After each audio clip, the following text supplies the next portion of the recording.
शेरगढ़ में फाइल देकर वापस गुंजन मामा के घर पहुंचने में मुझे 20 मिनट भी नहीं लगा। मैं आराम से 5:20 पर घर पहुंच चुका था। घर में बिल्कुल सन्नाटा था। ऐसा लग रहा था जैसे सुहानी और गुंजन मामा दोनों कहीं बाहर गए हुए थे, लेकिन मेन डोर तो खुला था। ऐसे घर खुला छोड़कर दोनों कहां जा सकते थे। फिर याद आया कि सुहानी तो दिन में सोना चाहती थी, शायद वो सोती रह गई थी और गुंजन मामा दरवाजा खुला छोड़ गए थे। कितने लापरवाह आदमी है ये, हद होती है यार। अभी कोई घर में घुस के कुछ चुरा ले तो। मैं बिल्कुल अपने बाप जैसा साउंड कर रहा था, क्योंकि इस घर में चुराने लायक था ही क्या। एक बाइक थी, वो ऑलरेडी चोरी हो चुकी थी। हमारे रूम का दरवाजा अंदर से बंद था। मैंने जूते वहीं खोले और धीरे से नॉक किया।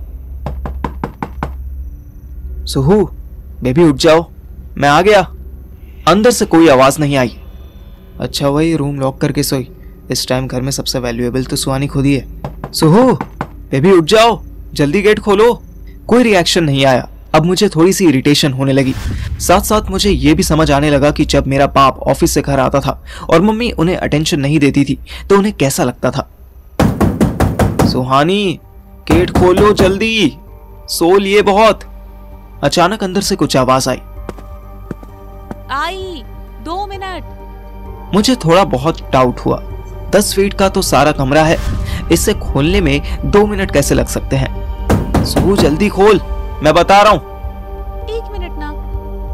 वाह, मेरी एक धमकी से टाइम ड्यूरेशन में 50% डिस्काउंट मिल गया था। पर फिर मेरा शैतानी दिमाग सोचने लगा कि अगर वो कपड़े नहीं पहने थी तो भी मेरे सामने गेट खोलने में क्या ही प्रॉब्लम थी। फाइनली दरवाजा खुला। सुहानी के बाल बिखरे हुए थे। कच्ची नींद से उठने की वजह से उसका चेहरा हल्का फूला हुआ था। मेरा सारा गुस्सा धुआं हो गया और मैं मुस्कुरा दिया।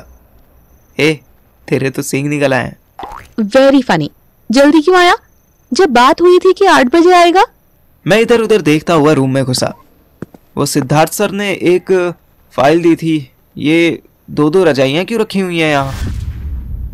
वो स्वीटी आकर रख गई, बोली रात में ले लूंगी। गुंजन मामा कहाँ गए?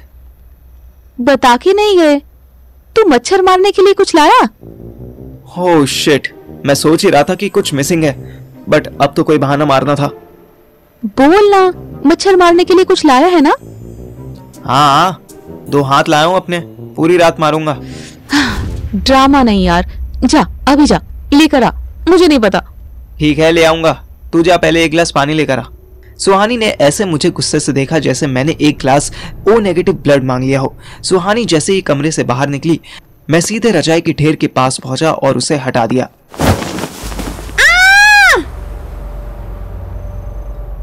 मेरे कमीने दिमाग का कुत्ता शक सही निकला। स्वीटी बिकनी पहने रजाई के पीछे छुपी हुई थी। तू यहाँ पे क्या कर रही है? स्वीटी कुछ ना बोली। उसने रूम के गेट की तरफ देखा। सुहानी पानी का ग्लास हाथ में लिए खड़ी थी। उसके हाथ कांप रहे थे। अच्छा, तो इसलिए घर आते ही मुझे तुरंत भगा रही थी। मैंने कहा था ना, उसको स्पेशली फोन करेगी तो पक्का जल्दी आ जाएगा। तू चुप बिल्कुल। कपड़े पहन और निकल यहाँ से। स्वीटी ने मेरे कंधे पर हाथ रखा। काम डाउन पार्थिव, मेरी बात सुन। स्वीटी के मुंह से पूरी बात निकलने से पहले ही मेरा हाथ उसके गाल पर छप गया। स्वीटी को समझ ही नहीं आया कि हुआ क्या। क्या क्या बोला मैंने तुझे? निकल। कपड़े नहीं लाई है तो रजाई लपेट कर निकल। जा भालू बन के घूम पूरे घर में, पर यहाँ दोबारा दिखाई दी ना तो मारते मारते छत तक ले जाऊंगा। छत पर क्यों? Shut up. हमारी शादी को यार 1 महीना भी नहीं हुआ और तू छी। सुहानी की आंखों में आंसू आने लगे। मेरा गुस्सा वेपराइज्ड होने लगा। तू मेरी बात तो सुन प्लीज, ऐसे मत बोलना मुझे। मैं जाके मैट्रेस पर बैठ गया। आ यहाँ बैठ। वैसे मैं जानता हूँ तेरी गलती नहीं है। मुझे तो लगा था कि ये चुड़ैल सिर्फ मुझ पे ही ट्राई कर रही है, पर तू भी इसके लपेटे में आ गई। वो बात नहीं है। एक बात बता रही स्वीटी, तू सनी लियोनी है? आदमी हो, औरत हो या किन्नर, तू सबको संभाल लेती है अपने अंदर। स्वीटी अभी भी शॉक्ड थी। मैं उसका गाल देख रहा था कि शायद हाथ का निशान छपा दिख जाए, पर नहीं दिखा। शिट, लगता है जिम फिर से ज्वाइन करना पड़ेगा। सुहानी ने मेरा हाथ पकड़ लिया। उसकी आंखों से गंगा जमुना बह रही थी। मेरी बात सुन लेना प्लीज, हमने कुछ किया नहीं था। फिर इतने से कमरे में छुपन छुपाई खेल रहे थे। स्वीटी भी डरती हुई आई और सुहानी के पास बैठ गई। तू पहले ही टॉन्ट करता रहेगा तो मैं कैसे बताऊंगी? ओ मेरा बच्चा, चल पहले बता दे, मैं बाद में टॉन्ट मार लूंगा। सुहानी और स्वीटी एक दूसरे की तरफ देखने लगे। ऐसा लग रहा था जैसे वो दोनों एक टीम हो और मैं उनका डैडी हूं। स्वीटी ने मुझे बताया कि वो तेरे पास लास्ट 1 वीक से रात में आती थी, पर तू उसे भाव नहीं देता था। I am really really grateful for that Parthiv. Thank you so much. My pleasure. मैं सख्त लौंडा हूं, आगे बता। फिर जब ये आज आई तो इसने पूछा कि क्या मैंने कभी किसी लड़की को टच किया है, क्या कभी किसी लड़की के साथ इंटीमेसी इमेजिन की है। तूने कहा होगा कि यार इमेजिन तो नहीं की, पर लाओ दिन में खाली हूं तो ट्राई करने में क्या ही जाता है। मेरे बार बार इंटरप्ट करने की वजह से सुहानी थोड़ी इरिटेट हो रही थी। नहीं, ये नहीं कहा, तू पूछ ले। मैंने कहा कि छी, ये क्या बकवास है, मुझे ये सब ट्राई नहीं करना। फिर स्वीटी मान गई। हम खाना लेकर आए तो मैं थोड़ी अलर्ट थी, और ये अलर्ट में तेरी वजह से थी। वाह, मैं सोच ही रहा था कि अब तक मेरी गलती क्यों नहीं आई। This is not funny Parthiv. I know तू बहुत मेहनत कर रहा है। तू दिन भर ऑफिस में काम करता है और रात में भी जॉब सर्च करता रहता है, पर जब तक तू जागता रहता है मैं भी चैन से नहीं सो पाती। Valid reason.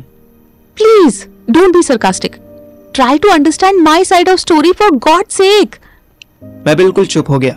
सुहानी और जोर से रोने लग गई। स्वीटी ने बेड के पास पड़ी पानी की बोतल उठाई और उसको पकड़ा दी। मैं चौंक गया कि यह काम तो मुझे करना चाहिए था। मैं हस्बैंड बनने के चक्कर में दोस्ती कैसे भूल सकता था।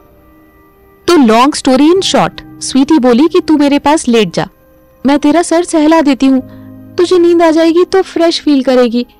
मैं कुछ पूछने वाला था पर रुक गया। तो तू सोच रहा होगा कि ये बिकनी क्यों पहनी है। मैंने भी इसको टोका था, बोली ये ढेर सारे कपड़े पहनकर नहीं सो सकती, ये तो ब्रा भी उतारने वाली थी। मैंने इसको मना किया कि ऐसा मत कर, मैं नहीं देख पाऊंगी। फिर तू सो गई लाइक अ बेबी, क्योंकि मुझे स्वीटी के साथ कंफर्टेबल लग रहा था। ये बात मुझे बुरी लग गई। और मेरे साथ तुझे कंफर्टेबल नहीं लगता? ओहो, तू समझ नहीं रहा यार। I love you, I really love you, but हमेशा मेरा सेक्स करने का मन हो ये कंपल्सरी तो नहीं है ना। तू रात को 2 बजे बेड में आता है और आते ही मुझे टच करने लगता है। मैं जानती हूँ कि आफ्टर मैरिज इंटीमेसी इंपॉर्टेंट होती है, बट तू सोते से उठा देता है यार। मैं तुझे कुछ कह भी नहीं पाती कि तू हस्बैंड है, ये तेरा राइट है। अब मैं शॉक्ड था। मैंने स्वीटी की तरफ देखा। ये बोल नहीं पा रही तुझे, बट लास्ट नाइट तूने इसको इतनी जोर से स्क्वीज किया था ना कि पेन की वजह से सुबह तक सो नहीं पाई। ये दोनों तो सारी गलती मेरी निकाल रही थी। क्या मैं वाकई अथर जैसा होता जा रहा था? पर अथर तो कभी बिना कंसर्न के उंगली भी टच नहीं करता था। फिर मैंने ये फोर्सफुल एक्शन वाला बिहेवियर कहां से सीखा? नेक्स्ट सुबह इधर दिल्ली में अथर सुपर फ्रेश उठा। उसकी बॉडी पर अंडरवेयर तक नहीं थी, बस सृष्टि के कोजी ब्लैंकेट में घुसकर उसे इतना मजा आ रहा था कि नींद खुलने के 30 मिनट बाद भी वो अंदर ही घुसा था। दोनों शाम से एक दूसरे से कुश्ती कर रहे थे। श्रुति एक लंबे ड्यूरेशन के बाद इंटीमेसी एंजॉय कर रही थी और अथर को तो लगता था कि अगर वो 1 मंथ सेक्स ना करे तो खुद को वर्जिन कहने लगता था। उसका मोबाइल बेड साइड टेबल से ही गिरकर फ्लोर पे पड़ा था। मोबाइल उठाने के लिए अथर को खुद उठना था। आलस से भरे अथर ने फोन बजने दिया। अरे यार, ऐसी तैसी में जाए पार्थ का बाप। और वैसे भी श्रुति रेडी हो गई है, मैं इसी से शादी कर लेता हूँ। पहले ये मुझे पाल लेगी, फिर मेरे बच्चे पाल लेगी, सिंपल। अथर के सपनों के बादल में छेद करने के लिए डोरबेल भी बज गई। वो अब भी नहीं हिला। 3-4 बार बेल बजी तो अथर उठने को हुआ, पर फिर मेन डोर खुलने की आवाज आई। हैं? घर की चाबी तो बस श्रुति के पास होगी, और अगर वो आ रही थी तो बेल बजाने की क्या जरूरत थी? या फिर हो सकता है मेड हो। अब अगर मेड अथर्व को नंगा पुंगा देख लेती तो श्रुति की इंसल्ट होती, इसलिए अथर्व बेड से उठकर अपने कपड़े देखने लगा। अरे लगता है मेड आंटी वुडलैंड के बूट्स पहन के आई हैं। उसने टी शर्ट उठाई ही थी कि रूम का डोर खुला। Black mask, black suit, black shoes और ब्लैक गन लिए एक आदमी अंदर घुस रहा था। गन देखते ही अथर्व की हवा खराब हो गई। अथर्व को नंगा देखते ही उसने मुंह के आगे हाथ रख लिया।